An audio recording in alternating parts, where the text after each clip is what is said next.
Hi, back again, and today we've got a really big one. It's Blade Runner 2049, and I'm going to keep everything short. There's just too much to talk about. So always in the first part of the review, I just say whether it's worth seeing or not, and no wonder that you'd want to know whether to see it or not after Ridley Scott totally destroyed the Alien films with the last two, which were complete rubbish. This is a great film. We should all trust that if Denis Villeneuve is involved, it's going to be good.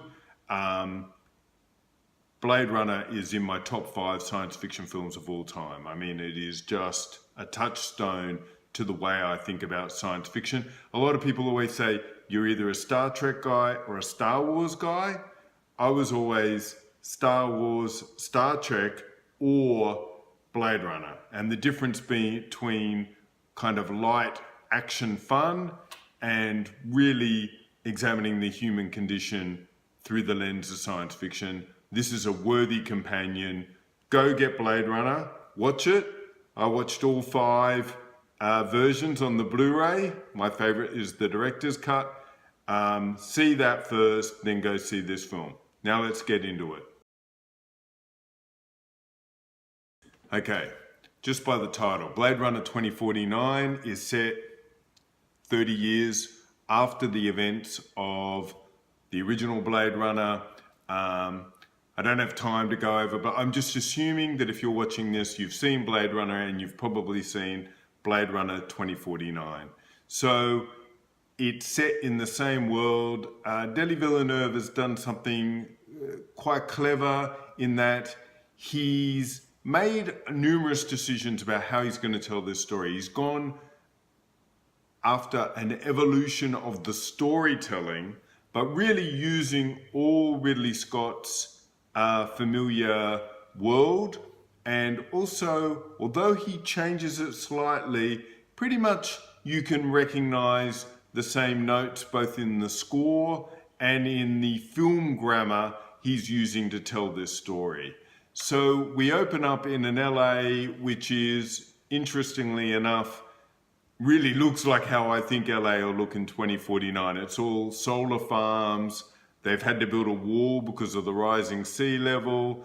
All the places where people are living and working have like these roofs which are to reflect the sunlight, and it's a bit of a hellhole. You can see that something really bad has happened between the events of Blade Runner and this one, but you're not quite sure, and they explain that later on. So this really is a companion piece to Blade Runner. So it is a sequel in that major characters have similar storylines which are extended. But to me, Denis Villeneuve and the writers, and I'll just check their names. So you've got Hampton Fancher and Michael Green. So Hampton Fancher is famous for being the original screenwriter of Blade Runner and got replaced by David Peoples, and it's a big thing. They still talk about this kind of war he has with Ridley Scott. Michael Green, I'm not going to go through his filmography, but when you do, like he wrote Logan, for instance, he'll have like one major great film and then he'll have Alien Covenant, which was completely shit. So he seems like he knows what he's doing when he's on the right story. And I think between the old school of Fancher and then Green, what they've been able to do, and probably with Denis Villeneuve, is go, what kind of story do we want to tell? What are we doing with this universe and this world building? And what they do is they take some of the concepts in the original Blade Runner and they evolve them. So if you think of Blade Runner, the reason why Blade Runner still resonates decades later is because it's a film about what it means to be human. And the way it's told, of course, is these replicants who want to extend their life and who want to be human. So what this film does is, by exploring this story in which Blade Runners are back, is exploring the idea of what actually is life. Now, I'll just quickly give you the events in Blade Runner 2049. What has happened is replicants were outlawed after all the events of the original Blade Runner, and There's been numerous off-world rebellions, and eventually they got to Earth and they did a thing called the blackout, in which, kind of like an EMP, they cleared all the data. And in fact, you need to use paper records before that time. And eventually this guy, Wallace, who's played by Jared Leto, is the next generation kind of Tyrell, who creates totally order-driven replicants, i.e. they will not try to go off their own programming. They will follow orders, and there's a protocol and all that. And you're introduced straight away to Kay, played by Ryan Gosling, who is still hunting the old replicants who have gone off the program, and he's still hunting them down. And then you see how it is for this new world in which they cannot get enough replicants. And they need more and more labor, because to expand into the universe, for humans to really take control of their destiny, of going into the stars, they need these tough replicants who can go and terraform a moon or a world, and they just cannot meet the demand. And Wallace is putting forth this idea that he needs to know more about replicants and Tyrell's technology, because that's constraining the human destiny. So into that world comes Kay, and eventually, like in Blade Runner, a mystery unfolds. So Denis Villeneuve is just absolutely brilliant. What he does is, and I will say it must be a complete partnership with Roger Deakins, who's his director of photography. The world is absolutely beautiful. I mean, you could have really stuffed this up, and it is great. And everything is a bit orange. There's been this kind of disaster. There's ecological problems everywhere. And if you see it, I live in Sydney, and in 2009, Deakins, who is also Australian, Sydney was consumed for about 3 days or so by this red dust storm, which came from the middle of Australia, which is very rare, and all the dust was brought from the desert and just layered over Sydney. And this is what I think Deakins has used to represent an LA of the future. And it's all murky and orangey and mustardy, and it just looks amazing. So you've got a great story. You've got probably, let's be clear, there's maybe 2 or 3 visual storytellers right now at the top of their game, and Villeneuve is one of them.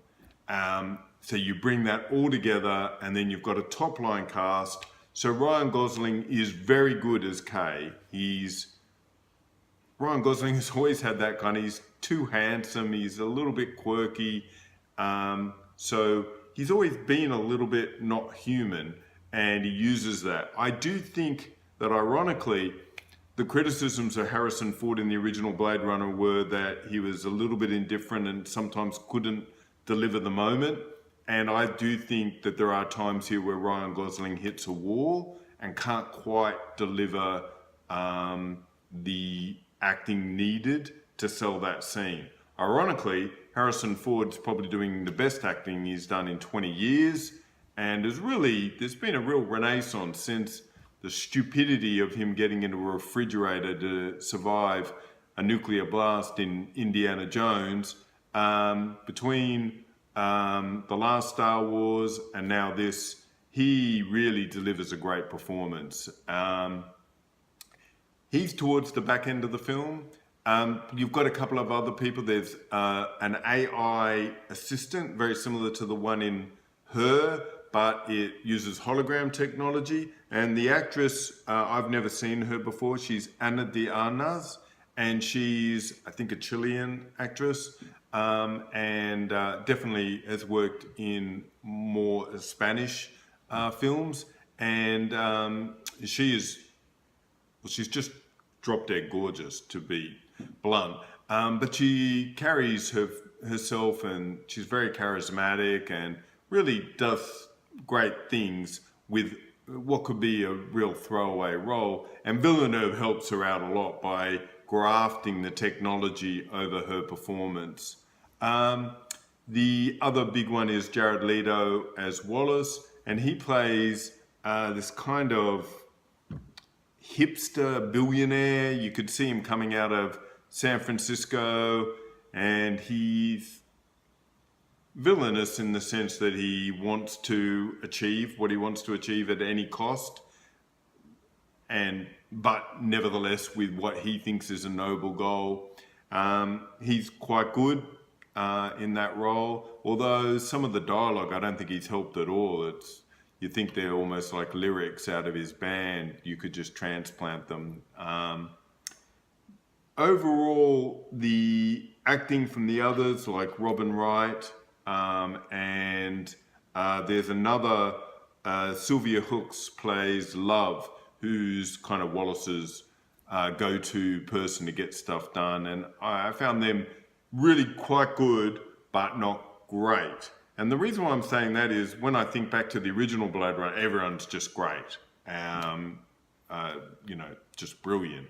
So this might have just a few checks and balances in the acting department. As I've said, looks great, is great. This is a film that really does a lot with this theme of what it means to be a life source, what it means to be living, and all the technology you see, whether it's holograms to AIs to replicants, are all seeking what it means, what is that indefinable thing to be human. And some of it is very easily, it's to be an organic being, and the main theme is you are only human if you can reproduce a human. And that's one of the main themes in the film. And then the second is more indefinable in the sense of what we think of when Roy Batty gives his speech about what it is to be human at the end of Blade Runner. Then this is about what are those elements. And I want to talk a lot more about them, but I don't want to spoil everything. So I'm going to cut this short, go to spoilers, and that way I know I can talk freely. Okay, we're in spoilers now, so for God's sake, if you haven't seen Blade Runner, because I'm going to spoil Blade Runner, and especially if you haven't seen Blade Runner 2049, turn this off, go see it, come back. So Blade Runner 2049, one of the things that it does is it builds on the story of Blade Runner. So in Blade Runner, one of the main mysteries is Harrison Ford, Deckard, a replicant?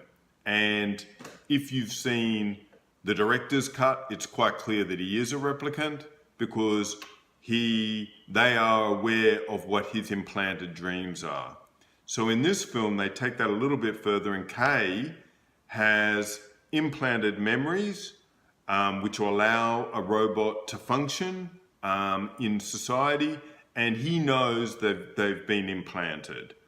But as the film goes on, you start to question that because we soon find out that somehow Tyrell, with the last series of Nexuses, which you're never too sure if Deckard maybe was one of them or not, but definitely Rachel was, that he might have cracked how a automatic machine might replicate itself and give birth. And so they've had children. They've definitely had a daughter, and it's implied that they might have had a son, but it might have also been a ruse. And it soon turns out that Kay's memories are very similar to the ones which the daughter had in her life, but her job is also making memories for replicants so that they, as I said, have something to anchor themselves to reality. So so Kay actively questions whether he is just a normal replicant or is he the first of these two organic replicants. So we know by the end of the film that one of them is the daughter, and she is the one who's making these memories, and that's the last scene with Harrison Ford Deckard walking in and meeting his daughter after trying to avoid her to save her. While that is happening, Kay is ostensibly bleeding out, probably dying. I noticed the music is Roy Batty's theme, so that implies that he is going through a similar process. Now, there's two really interesting things here which throw me. Now, I've just seen the film. I need to probably see it again. One is, what they stress at the beginning, the reason why these replicants can now exist is because they will follow all orders. And there's numerous scenes early on, especially from Robin Wright as his boss, who says, look, I sometimes forget you're a replicant. I need to know this information. I could order you to give it to me, but just tell me, etc. So they stress that they must follow orders.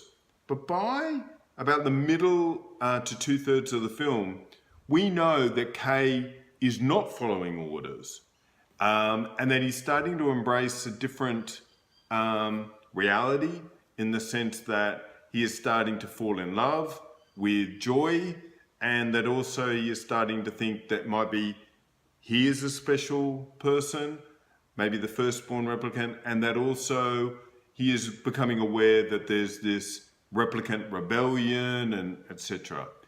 So the reason why I say that is he starts to not follow orders, which suggests that he might have free will. The second thing is, the very last scene of the film, Kay is dying, and as he is dying, he puts out his hands, and a bit of a nod to, again, the Roy Batty speech about tears in the rain. It starts snowing. And he is feeling awe.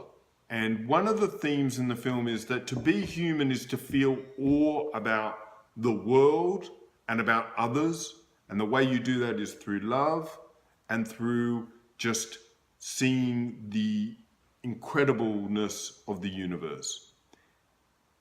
As he is feeling that snow, his sister, if it is his sister, or this other person who's just somehow linked, is making a memory about snow falling.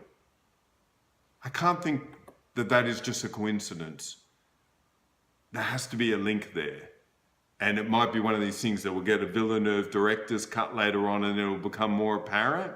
But to me, there's only a few conclusions. Either he's human and somehow she's affecting his memories or his living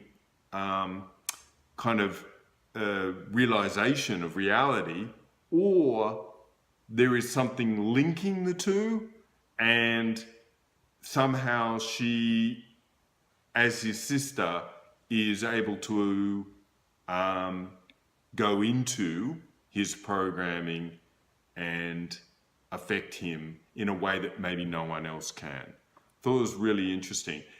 Touches on this theme all through the film as other creatures or life forms get very close to what we would call consciousness.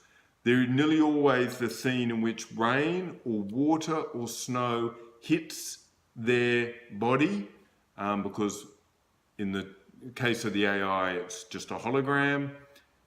But at the same time, there's a realization or an evolution occurs. And this happens with Joy, his AI assistant, who finds love for him in 2 occasions, which are just absolutely beautifully filmed. Beautifully filmed. I mean, Villeneuve just nails how the technology is still curtailed by the real world, and she glitches out a little bit, and it's just really well done. The film is a masterpiece, I think. The more I think about it, this is a worthy progression rather than a sequel, and really alludes to, you could do numerous stories, like in the Star Wars universe, I guess, in which next time you go off-world, or what it means to be a replicant in a different kind of sense. Look, I haven't really I've just scratched the surface. I could do probably another 2 of these just talking about other things, but I know the film's just come out, people want to know about it, and especially I think the ending might be a bit confusing for some. So that's it. I've gone way too long. I might do another one if I get to see the film again, and or if I read some material, and if it opens up some of the ideas I've already talked about. That's it for today. Just go see this film. It's great. Okay.